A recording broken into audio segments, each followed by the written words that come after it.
Hi everyone, in front of me I've got Galaxy Z Fold 8 Ultra, and let me share with you how to activate automatic software updates on this device.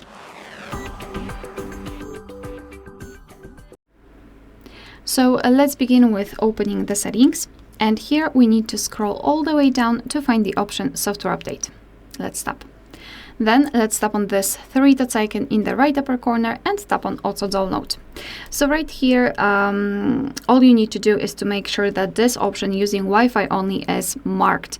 I do not recommend choosing never, because obviously your device will just omit the updates. And I also do not recommend using Wi-Fi or mobile data option because if your device won't have the access to Wi-Fi, it will use the mobile data, obviously, and it might cause some charges because the update packages are quite large and downloading them via mobile data could be quite expensive. So just make sure that using Wi-Fi only is set and you're good to go.